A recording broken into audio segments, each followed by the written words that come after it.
Assalamualaikum teman-teman. Kembali lagi bersama saya Yulianti dalam video pembelajaran.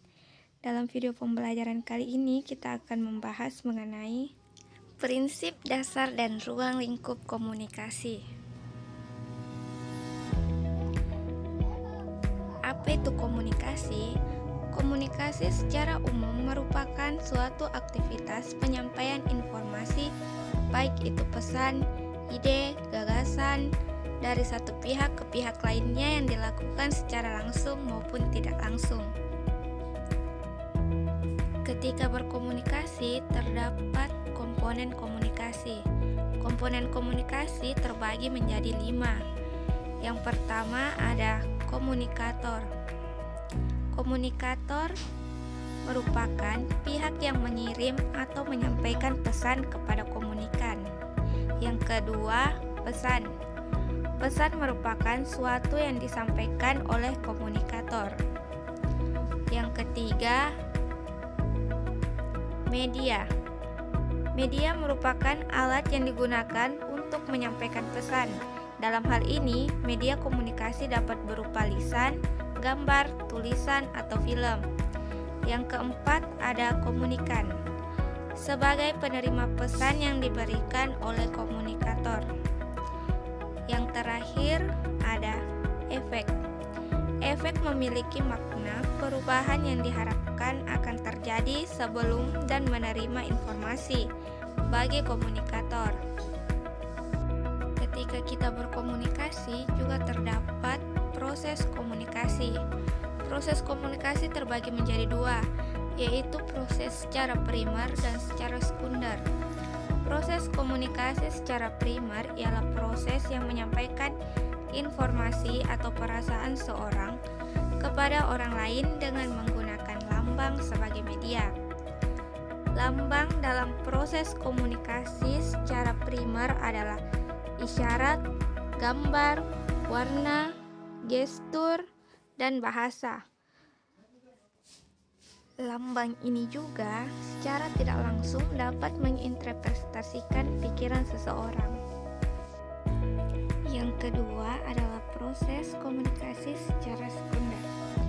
Proses komunikasi secara sekunder yaitu proses komunikasi yang menyampaikan pesan ataupun informasi oleh individu kepada individu lainnya melalui sarana sebagai media kedua setelah memakai lambang sebagai media pertama. Selanjutnya, bentuk-bentuk komunikasi. Bentuk-bentuk komunikasi yang pertama adalah komunikasi personal. Komunikasi intrapribadi atau komunikasi interpersonal adalah penggunaan bahasa atau pikiran yang terjadi di dalam diri komunikator sendiri, antara diri sendiri dan suatu objek yang tidak tampak. Yang kedua, komunikasi kelompok. Komunikasi kelompok didefinisikan sebagai interaksi yang dilakukan oleh 2 orang atau lebih. Ketiga, ada komunikasi massa. Komunikasi massa adalah komunikasi antar manusia yang menggunakan media massa sebagai alatnya. Yang keempat, komunikasi media. Komunikasi media merupakan komunikasi yang dimana proses penyampaian pesannya menggunakan alat perantara. Tujuan dari komunikasi. Tujuan dari komunikasi yang pertama untuk menyampaikan sebuah informasi, yang kedua untuk mendidik, yang ketiga untuk menghibur, dan yang terakhir untuk mempengaruhi. Selanjutnya, ruang lingkup dan dasar-dasar jurnalistik. Dalam jurnalistik terdapat 4 komponen utama, yaitu informasi, penyusunan informasi, penyebarluasan informasi, dan media massa.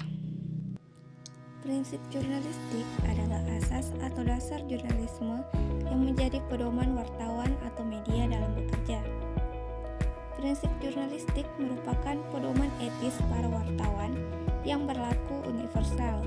Prinsip-prinsip ini lalu dituangkan dalam kode etik jurnalistik yang dirumuskan dan ditetapkan di masing-masing organisasi profesi kewartawanan.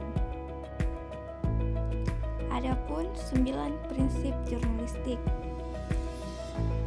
Yang pertama, kebenaran, kemandirian, keadilan, kemanusiaan, akuntabilitas, menarik dan relevan, komprehensif, kewajiban terhadap nurani, dan yang terakhir, menghadirkan sebuah forum untuk kritik dan komentar publik. Sekian dan terima kasih.